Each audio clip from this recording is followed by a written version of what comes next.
Hello, cricket fans, and those of you may have accidentally clicked on this thinking maybe this is an audio form of Ian Botham's tweet. You know what I'm talking about. Your host for today, Andrew Fidel Fernando, Sri Lanka's cricket info correspondent, and me, Damith, just a nobody really, hoping to ride Andrew's coattails to podcast fame and fortune. Yeah, we've actually had a few complaints. It's been going all over Facebook and in some gossip websites that when I was in the goal test, covering the goal test, that Damith came into my room late at night. Just wanted to tell the senior player who told on us that it's just we were just recording a podcast and nothing more sinister was going on. So I think everyone should know that, and please stop spreading this stuff on Facebook. Yeah, it was just a routine visit to Andrew's room late at night, nothing more than that. Edge, has he got it? Yes, he has. There it is. There's the celebrations. Have a look at this. They're going berserk in the middle. 800 days from Mataya Murray. Full toss in the air. This is going to be over the top. Yes, over the top for six. He smashed him away for six. These Sri Lankans are giving the Aussies a real hiding.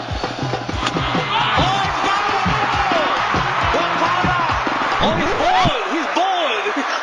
I thought he got the bat that bit before.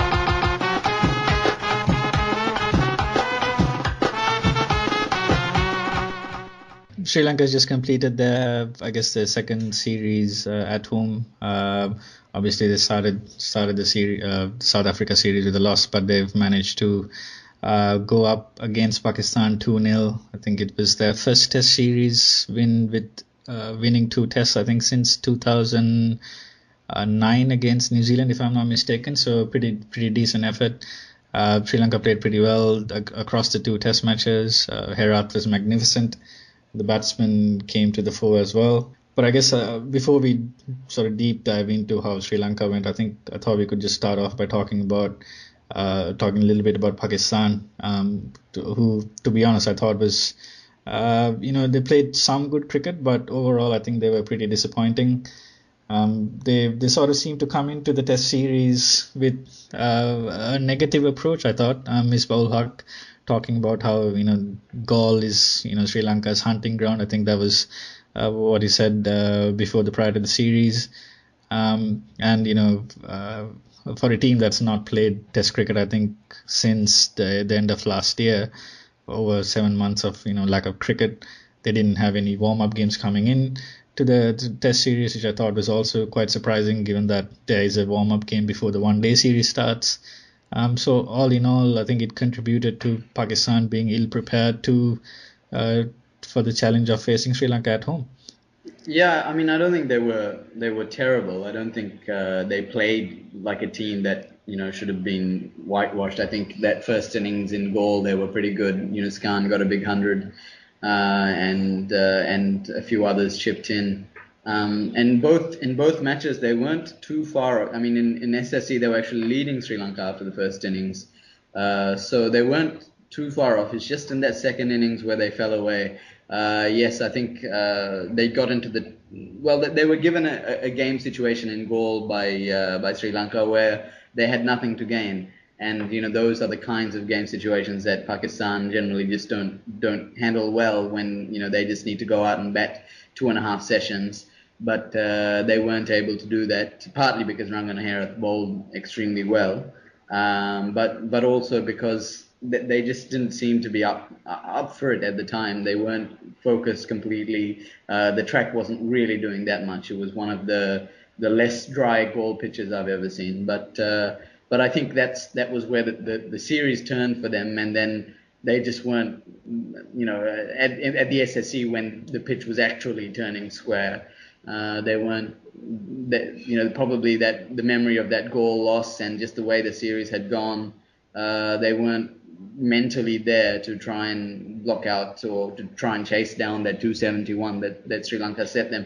I still thought they had a chance of winning that match and leveling the series, but they just obviously batted very poorly, and the two guys, Misbah and Yunus, in the middle order, who are their rocks, they couldn't do much at the SSC. And again, Herath, when Herath is bowling well, there aren't that many batting lineups in the world that can resist him. So I think I don't think Pakistan rolled that. But also remember that they were missing Junaid Khan for the second half, that second innings, and if he was there, maybe Sri Lanka would have been out for maybe 200, 220, which would have completely changed the complexion of that chase and made Pakistan, really think about winning that match. So they weren't. I don't think Misbah had a great game as captain in Gaul. He probably had a better game as a tactician at the SSC, but it just didn't go right for them at those important stages, and losing Junaid was a big blow, definitely. Yeah, I don't know. From my point of view, they just seemed like a team that lacked a discipline. I mean, like as you said, in both test matches they put up a pretty decent performance in the first innings, but then they sort of capitulated into the Pakistan we know and love, I guess. Continually smashing their heads into the wall, and then but I mean they're not a team that does discipline. No? They're a team that is more like they rely on their flair a little bit. Someone like Wahab came in, he bowled some excellent reverse swing. Junaid was bowling well with the new ball and the old ball.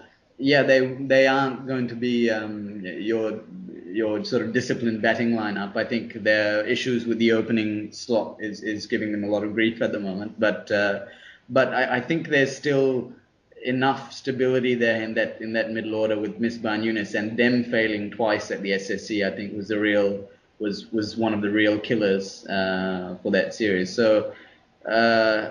At Gaul, that's probably indefensible what they did on the fifth day. But at the SSC, I just don't think they were that far off. Maybe turning that match around. I don't know. I mean, yes, you can say that Pakistan played pretty well at the SSC in the second test. But if you go back to Gaul in that second innings, I mean, yes, I know. I mean, Herat was pretty insatiable in that second innings, but there's just no excuse for a top test nation falling apart like that. Okay, maybe Pakistan don't do discipline that well, and this is a trait that Pakistan has, falling apart like that at random intervals in Test cricket. But I mean, they are a leading Test nation who've got a proud tradition in Test cricket. But I just think that they were largely responsible for their downfall in that first Test. And I go back to Misbah coming into that Test thinking that just sounding like they just didn't believe that they could win that first Test at Gaul. And if you look at how they sort of capitulated in that second innings on that last day, the damage is largely self-inflicted. Ahmed Shahzad played out 62 dot balls in his 74 ball innings. Azhar Ali, I think, played out 127 dot balls out of his 151. And they just allowed Herat to get on top, and this is what Herat loves. He loves a batsman just staying in the hole, don't try anything different, so that he can just continue to work on them until he spots, until he's able to set them up and then get them out with one of the variations, or the one that rips across a little bit, spins a little bit more. So they just allowed Herat to bowl to them, and I just don't think that's acceptable for a top test nation. We're always critical with how Sri Lanka go. I think the same sort of logic needs to apply to a team like Pakistan. If they want to do well, they need to be better prepared, and I think they need to be a lot more disciplined. Particularly in the first test of just a 2-test series, you just cannot afford to play like that. Just cannot afford to let the opposition bowl at you all day, just getting on top without trying anything different. So I guess moving on from Pakistan, looking at Sri Lanka. There was a lot of positives to take away, but maybe we can just start off with talking about Sri Lanka's opening pair. Andrew, I know you've got some strong views on that. Really?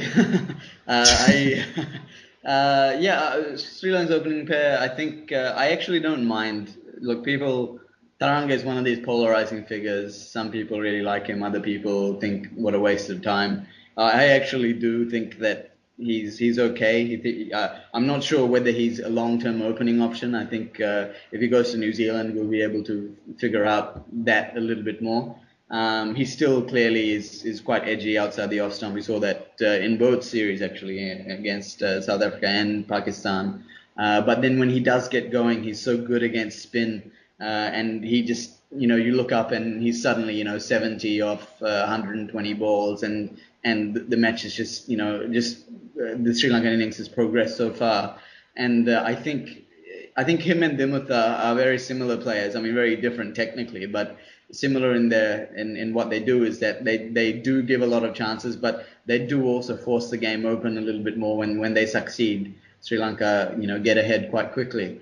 And I think you need that. It would be a mistake for Sri Lanka to look for that sort of blocking, stodgy kind of opening partner if Kaushal Silva is there, which it looks like he will be for quite a long time. So I actually like Taranga. I like Damith Karunaratne too. I didn't think that Damith should have been dropped after England, because we might go on into that later. But if Taranga does reasonably well, I think there's also the option of moving him down the order, where maybe his skill against spin comes to the fore, and as an opener he doesn't have that edginess outside off stump against a new ball.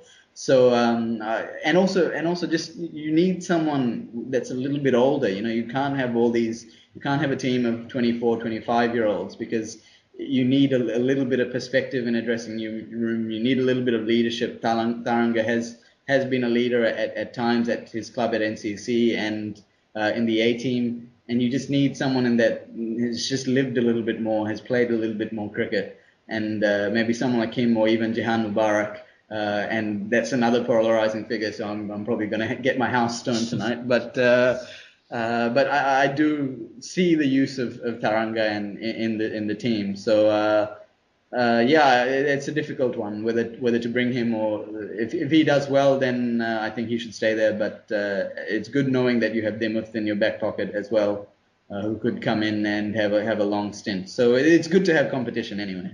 Yeah, I think what needs to happen is, Sri Lanka sort of needs to figure out exactly what they want out of their openers. I think in the past that they've been a bit spoiled with the success they've had with openers, opening combinations. With Sanath and Marvin, we had the ideal combination there. Sanath had that restrained aggression, and Marvin Athapaththu was a bit of an accumulator of runs. And then later on down the track, they had Dilshan and Paranavithana. Say what you will about Paranavithana, but they did form fairly decent opening combination. I don't think Damith's in the same vein. I know you mentioned that Damith's a similar player to Taranga in that they sort of are a bit more aggressive than, I guess, if you compare them to Kaushal, I think anybody's going to be aggressive. But Damith's not in the same vein. I wonder if the selectors are sort of chasing an opening pair which sort of matches up to what they think that Sri Lanka needs, which is one player who is aggressive and the other who's an accumulator. Damith is, yes, he's a bit aggressive, but when he sort of tear things apart and look at what's really going on, Damith is also a bit of an accumulator of runs. And I think with Kaushal, he was forming an opening combination that was it was a work in progress, but it was definitely going somewhere. I think there was an article on Cricinfo looking at opening pairs, successful opening pairs from 2011 onwards, and Damith and Kaushal were number 2 on that list. So obviously they've had a pretty consistent run. I think they're averaging something close to 50 on that list. So they've obviously built up a pretty good relationship. They've obviously, and these are the sort of things that you need to look at. These are the sort of things you can't go on the Stats Guru and search for. All these intangible sort of things that you can't quantify. That bond between the openers, that trust that you invariably develop as you play with each other more and more. I think that's what Damith and Kaushal were, getting good at. And when they went to England, they were obviously one of the key components of Sri Lanka's success was that they were able to blunt the ball pretty regularly on that tour, allowing Sangakkara and Mahela and Matthews to come in, and they were coming in around the 20th over. They had a bit of runs on the board. Broad and Anderson were generally going out of the attack at that time. So these sort of things all played into the success of that English tour. Opening in Test cricket is arguably, I think it is the toughest job in Test cricket. You have to face up to the best bowlers in most of the attacks against really difficult conditions across the world. So it's a very difficult job. It's a job that Sri Lanka sort of needs to look at more seriously, rather than trying to chop and change and look for this combination that just clicks instantly and starts scoring heavily. And yes, Damit's been guilty of not converting his starts, and he hasn't got 100 yet. But if you look at Upul Tharanga's and Dimuth's records, I mean they're fairly similar, and Dimuth's has a fairly similar record in less number of games. And I think Dimuth's a player for the future. And I was seriously disappointed. I think the selectors made a big mistake there in dropping him after the England series, particularly when you look at the reason that they gave, which was that he wasn't converting his starts. And I think after having worked really hard on that English tour, he was due 2 series, 4 test matches at home on pitches that weren't terrifying. Obviously facing up to Dale Steyn and Morne Morkel is terrifying on any pitch, but the chances were that he was gonna have a pretty decent outing again. Of course, he could have failed miserably, but we'd never know. But now with Upul Tharanga also having come into the fray, having played the 4 test matches, I think the selectors have put them in a bit of a really difficult situation with regards to who they send to New Zealand now. Obviously they go back to Dimuth, or do they stick with Upul Tharanga, because it's not as if Upul Tharanga sort of set the world on fire. He basically did what Dimuth was doing in England and has been doing for the last couple of years. So the selectors have basically sort of backed themselves into a corner and needing to make a really difficult decision. Whereas if they stuck with Dimuth and hopefully given him an extended run, he may have come good. I just think that he is the future, and Kaushal and Dimuth were a work in progress. And I think when both of them as an opening pair needed the support of the selectors, I think they took it away. I don't know if that's going to be how that affects the psyche of somebody like Dimuth, but obviously it can't be a good thing. Yeah, I know that. I don't know. I mean, I agree with you that he probably deserved to stay for South Africa and Pakistan. But then, if you can't handle being dropped, and if he was scoring tons of 50s, fine. Being dropped at that stage would have been quite damage to the psychology of the player. But when you haven't, you've just had those middling scores, then you can't expect your place in the team to be completely secure as well.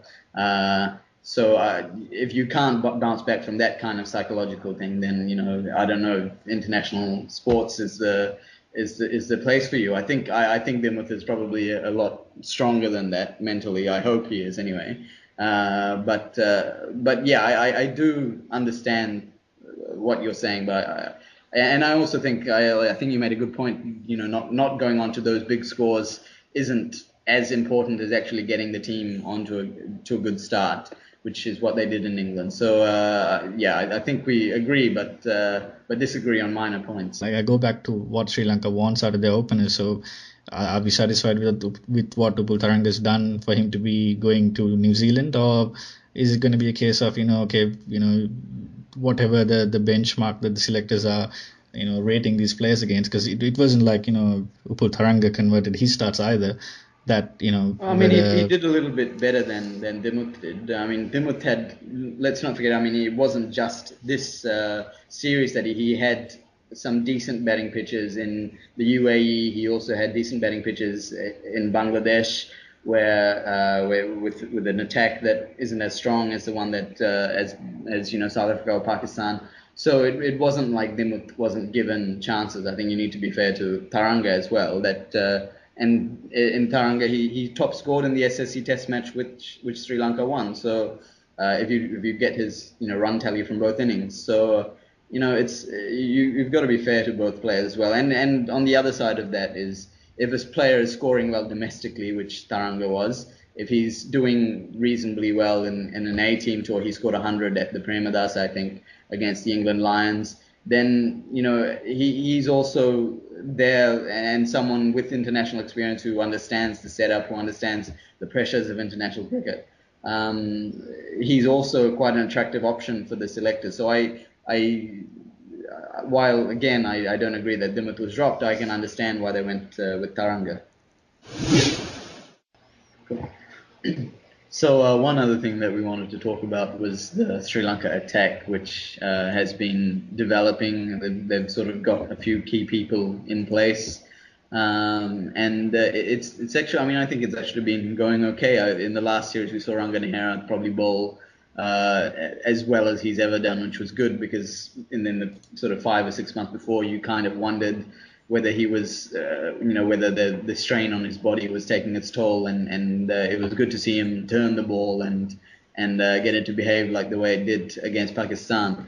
But aside from him, I think the pace bowlers is what is really interesting, because they actually set up 3 wings for Sri Lanka away from home in Dubai, Mirapur, and in Headingley. I think the fast bowlers, there's something there. There's a little bit of, Saranga and Niranga are developing into a partnership, but it hasn't sort of made that gone into that next level yet. What are your thoughts, Damith? Yeah, I think that's a fair, pretty accurate assessment. I think Sri Lanka in a sort of unique position where a crop of young fast bowlers seems to have emerged, all of sort of at the same time. We got Lakmal, a bit of a swing bowler, Prasad hit the deck with a bit of bounce bowler, Wellagather offering the left arm variation, and Shaminder Ranga, who's another swing bowler. So it's a pretty good position for Sri Lanka to be in, with all these fast bowlers sort of coming out at the same time. And any test side that's done well in the past have always formed that the basis of that the success has always been around a good set of fast bowlers, a good set of fast bowlers who are able to come in and pick up wickets early on. And Sri Lanka seems to be coming to a stage where they do have that. But I just wonder whether you mentioned the wins away, whether when they've performed well and contributed to the success of the team. I just wonder at home whether some of the pitches are negating that a little bit. We talk about Gaul, which is a raging turner from day one, and the SSA is generally traditionally being a batting friendly pitch, although the last couple of pitches have been pretty good test wickets.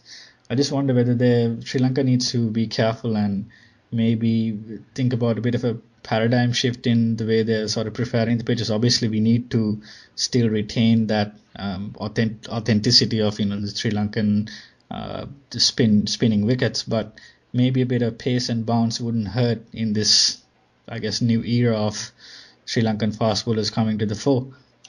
Yeah, I sort of understand what you mean. It would definitely help. It would be more encouraging for the fast bowlers. They played, I think, even if they played more matches, that Palekele, which just naturally has a bit more pace and bounce, and if Gaul and the Colombo pitches were like that as well. I mean, these guys, I think Iranga, Lakmal, Wellagather all play for Tamil Union, which is one of the pacier, bouncier wickets in the country. So. I think, I don't know if Sri Lanka should move right away from being raging turners. I think that's where Sri Lanka have been successful in the past. At the moment, they're a pretty formidable team at home for that reason. And it's also it just makes for really interesting cricket when you have spinners of the caliber of Herath, posing a massive threat to the batsman. I think what Sri Lanka could definitely do better is develop their skills in reverse swing, the fast bowlers. I mean, we saw both Stain and Morkel and Philander, and also the Pakistan attack, Wahab and Junaid were both using reverse swing much, much better than the Sri Lanka bowlers. In a place like Gaul, where, with the sea breeze coming off, you do get a lot of reverse swing. I think the bowlers just need to have that in their armory, and I think their skills have been slowly developing. I think at the moment they're just focusing on bowling good line and length. But eventually, Chaminda Vas is well placed to teach them reverse swing, because he reverse swung it quite well, even though it was at a much lower pace than these guys are bowling at. So I think that's something that, once that clicks into place, and we saw in this series against Pakistan that Rangan was actually really happy to bowl with the new ball because it got a lot more turn and bounce than the old ball. It might almost be like a complete shift in the mentality where the spinners bowl with the new ball, and then the pacemen come on and reverse swing it. I mean, I don't think that's it seems counterintuitive, but the way that the last couple of series have gone, that's actually not a terrible strategy, I feel.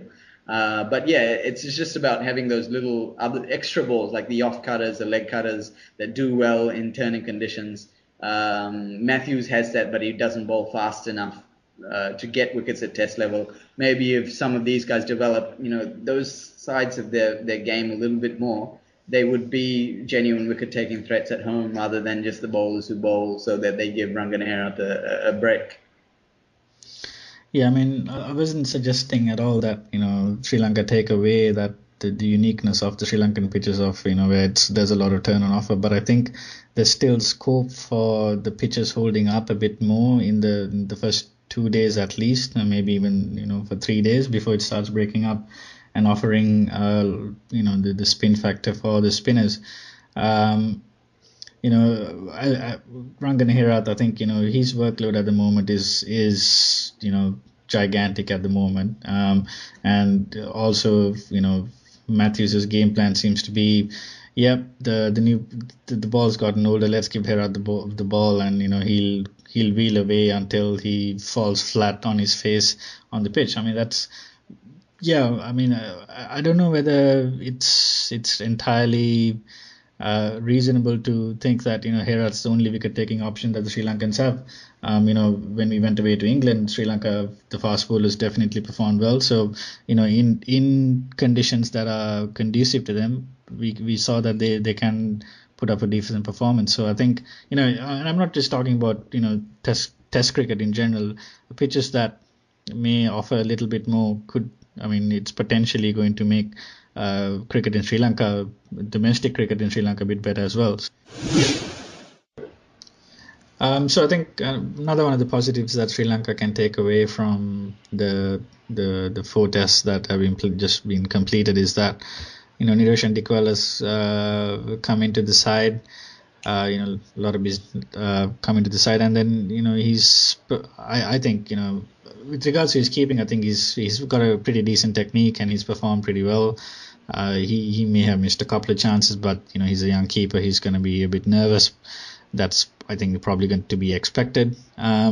His keeping's been really solid. I think the thing that really impressed me was that when Herath was bowling and when the spinners were bowling, he seemed to be really turned on, and not sexually obviously, but he seemed to be where you're going with that one. He seemed to be pretty clued on as to what was going on, and there was some pretty sharp chances that came off the spinners that he grabbed pretty easily, and he looked really comfortable against the spinners, which is definitely a good sign if you're going to be the number one choice of keeper for Sri Lanka. And with regards to his batting, he didn't do too well against Pakistan, but there were pretty decent signs against South Africa on his debut innings. And given the fact that Prasanna has been injured / maybe dropped, Dickwella seems to be a pretty decent find for Sri Lanka, and that going to New Zealand, I think it'll be. He should consider himself pretty disappointed if he doesn't get picked for New Zealand. Yeah, I mean, it's good. I mean, it's the competition is there. The selectors have basically wanted to send Chandimal a message, and judging by the number of runs he scored in the A-team tour after that, it seemed like he had got the message. And so it's good again to have this kind of competition. Dickwella was someone that you never thought would play for Sri Lanka in the first, for the next 3 or 4 years, and then he's come in and as you say, done well. I think he took about 12 catches and got 1 stumping against Pakistan. And also a fine for over appealing, but Yeah. No, I don't think he that was against South Africa. Sorry, yeah, he did. That's right, when the ball bounced in front of him. But yeah, I think he's he's got a decent outlook. I think if you can come in against Steyn and Morkel and play all your shots, then you're probably pretty solid mentally, which is a good sign. But then we also saw Chandimal coming in on his debut knock and scoring 250s in Durban and being quite important to that win. So it just shows you that first couple of series you can look good, but the challenge in Test cricket is maintaining that, and it is a big challenge. Yeah, so before we sort of go into our next segment, Andrew, I think we got some clarifications you'd like to make with regards to that Twitter picture that went viral of you waving from the press box. What was that all about? Yeah, guys, I mean, I'm not, I don't want to say too much about my future, but if I was retiring, I wouldn't do it at the SSC where there's no air conditioning and you have to climb up 50 flights of stairs with no elevator. So I think if I was to retire, I'd probably tell SLC, and hopefully they'll move the match to my home ground, which is my backyard, so I can cover the match through my window. So I just wanted to. I know a lot of people have been worried, so I just wanted to scotch those fears. My Twitter feed's been inundated with questions about is Andrew retiring from the podcast or not. It's been crazy. So you may have noticed that we've been slightly sidestepping the whole issue about Mahela's retirement. That's partly because Andrew and I are pretty heartbroken that Mahela's gone. But also because we'll be doing a special Mahela tribute podcast, so you should definitely be tuning in for that one on islandcricket.lk. But we caught up with Russel Arnold really quickly to just have a quick chat about Mahela's retirement, obviously, and what it means for the future of the Sri Lankan Test batting lineup. Coming into the series, there was a little bit of doubt about his form. Although he's been scoring a few important runs here and there was a bit of doubt coming into the home series against South Africa and Pakistan. But he played pretty well in those two series against South Africa and Pakistan. But so the question is, do you think he's retired at the right time?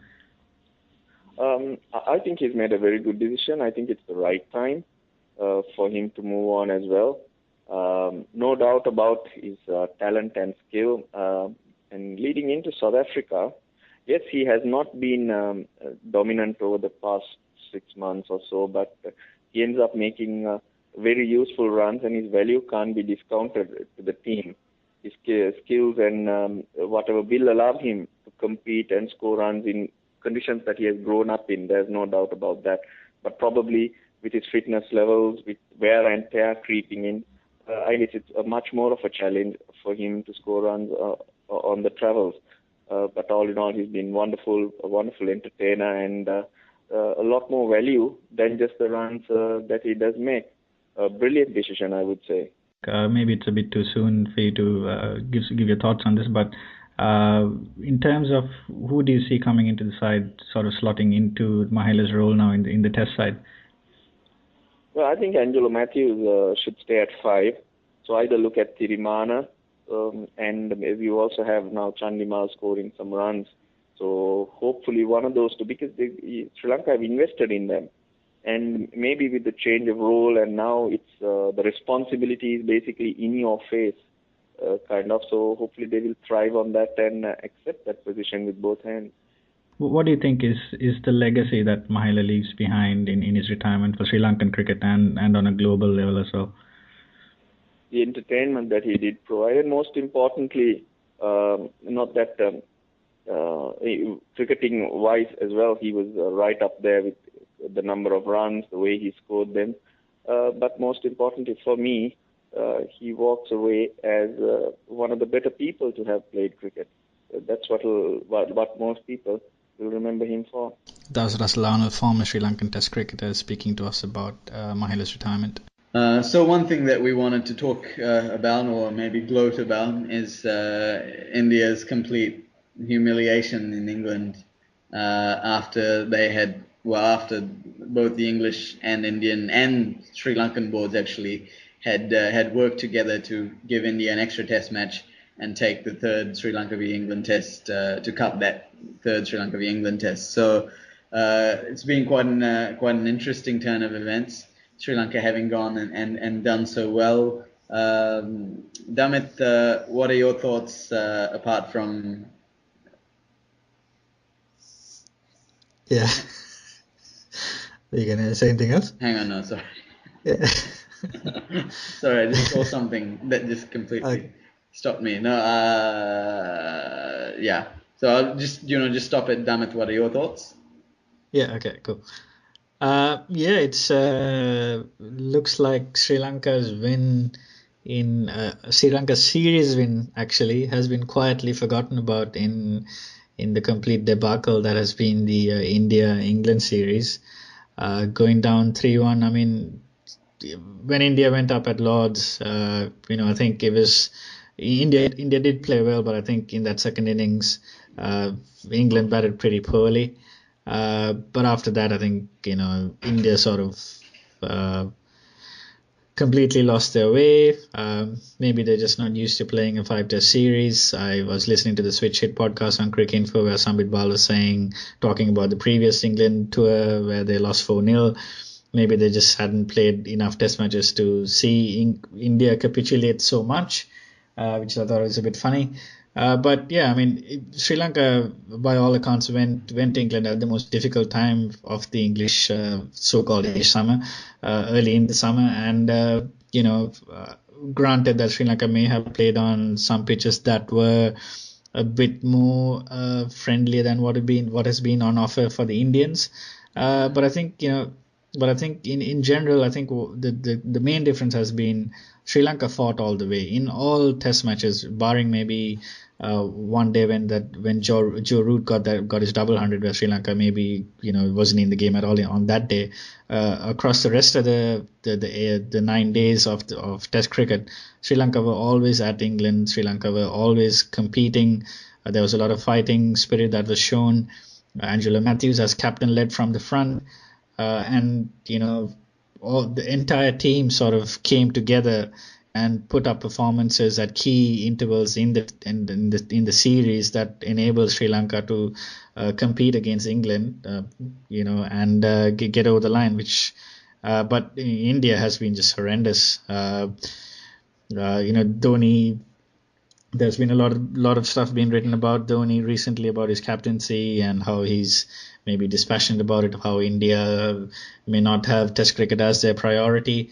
But yeah, losing the way that, I mean, losing is fine, but losing the way they have been, I think a lot of Indian fans are hurting.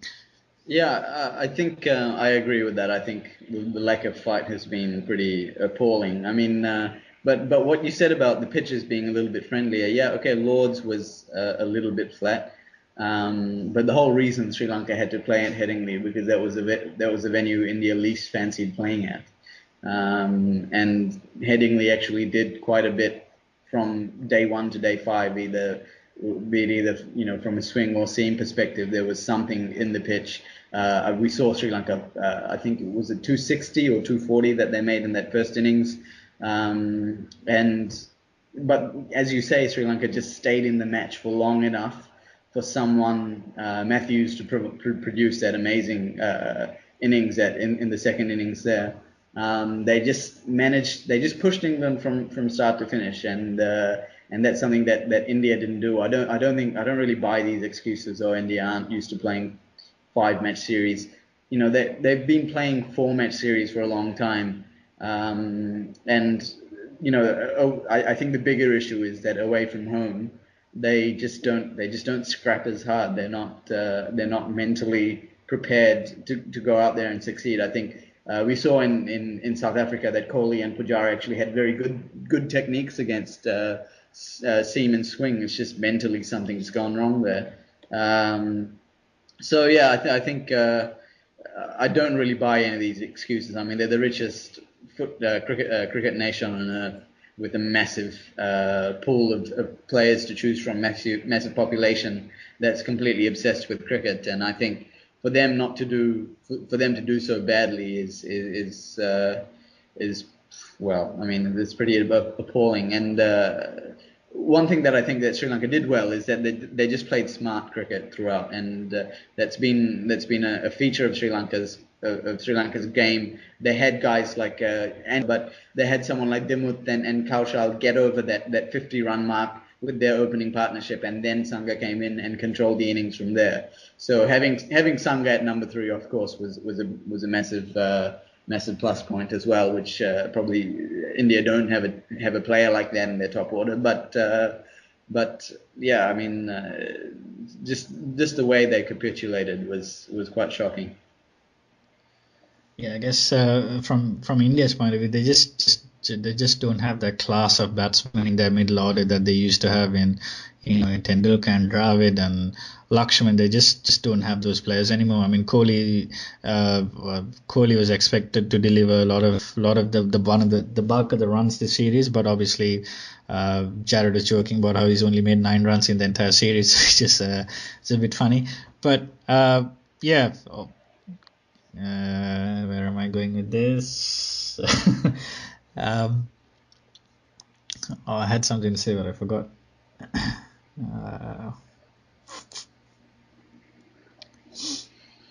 Yeah, and comparatively, if you take, it's actually quite an exciting time if you're an English fan as well, because comparatively, if you take the younger players of England and compare them with against the ones that have been taking part for India, I think there's definitely a different level of class. Chris Jordan's coming into his own, Vokes is coming into his own, and that's really been the difference. I think for India, where in the Sri Lanka series, where Alistair Cook was heavily reliant on Anderson and Broad to deliver the bulk of the wickets. As series against India progressed, as he started scoring runs, he started to have a bit more faith in the support bowlers for England, and they sort of came through as well. And once Lords happened, and England sort of came back into the series. England just clicked. Everything sort of clicked for them, and Joe Root's been immense. And Josh Butler's been performing reasonably well as with the keeping role as well. So everything that England's sort of done in terms of selections have come through, and India has just been abysmal to be bowled out inside 90 overs in the 4th test, and then to be bowled out, I think, in like something under 30 overs in the 2nd innings in the 5th test for one of the leading. Well, I guess one of the leading test sides on paper is just atrocious. And I think Sri Lanka should be really proud of the fact that they came away with that series win, and the way that Sri Lanka played is absolutely the opposite of how India's played. And it's always nice to put one over India, but I think it's extremely satisfying when it's come in the test arena in foreign conditions, and and after a big 3 takeover. Yeah, that's right. Yeah. I think that's the kicker. But yeah, and I mean, one thing you mentioned was that those support bowlers came in and did a job for. But the thing that I noticed that Sri Lanka did in that series is that they just didn't let Moeen Ali bowl to them. They went out, and I remember in that Headingley match, Angelo Matthews just thought, "Now this guy's just not going to bowl to me," and so he just tried to hit him out of the attack every time Moeen Ali came on. And that put pressure back on England, and I think it's just a game of actually reversing pressure. I think Sri Lanka managed to hang in there, like on that second day at Headingley. Robson and Gary Valance were going really well. Robson scored 100. It looked like England would get a 200, 250 run lead, but then Eranga came back with a nice spell. Got some rewards for bowling ridiculously tightly all day, and they just found ways to reverse the pressure, get back in there. On the 3rd day, I think it was the 3rd day at Headingley, Angelo Matthews opened the attack on a pitch that just had started to do something for the seamers and got 4 wickets. And I think it's just those little bits of smart cricket that Sri Lanka played, and just the tenacity that they played them with. I think that was the difference. And they just managed. You can say all you want about Anderson Broad bowled better in against India, but actually Sri Lanka didn't let Anderson and Broad bowl that well to them. They went out there looking to dominate, looking to impose themselves on the opposition, and that's where they gained that little advantage that they managed to blow open in one of the tests. Yeah, and another thing that we were talking about before the show actually was, that leadership role. Angelo Matthews, I think, is probably the luckiest captain in the world at the moment in that he has Kumar Sangakkara to fall back on, but he also has probably, the architect of the Sri Lankans' brains trust in, Mahela Jayawardena, who's on, obviously retired now, but he had those people to fall back on difficult situations. He had those people to fall back on when the game was in the balance, to bounce ideas off. I just don't think that India had that. I don't think India had Dhoni, MS Dhoni had that player to bounce ideas off. I don't know whether he does bounce ideas off other people to begin with, but he seems to be sort of authoritarian sort of role in the Indian leadership. But that I think that also played a significant part in how Sri Lanka were able to get over England, and how India seems to be basically doing the same thing without getting any results. Yeah, I think, and what you said about Mahela is true. I think one thing we didn't mention in the Mahela segment is that him and Kumar Sangakkara have helped create a team environment where Mahela can come out and tell Matthews to declare, and it won't be viewed as an affront to the captain. It's just a team environment where everyone just gets along and tries to get the job done. And by doing that, they're able to be more than the sum of their parts, which they will always have to be if they want to be a force in Test cricket. Sri Lanka is not going to have the resources that teams like India, Australia, England have in their domestic circuits. And also someone like Rangana Herath. I saw Rangana Herath speaking a lot to Matthews especially during that Headingley Test match, just letting him know this bowler might be getting tired. This guy looks like he wants a spell. He's someone who understands bowling more than understanding cricket strategy, but he understands what the bowlers want. And I think Rangana Herath was also a massive strategic influence in that Test series. So I think all those things, just those intangible things that on paper clearly India are a better team than Sri Lanka, but Sri Lanka just have those little intangible things that they just did right, and it made a big difference because they all came together.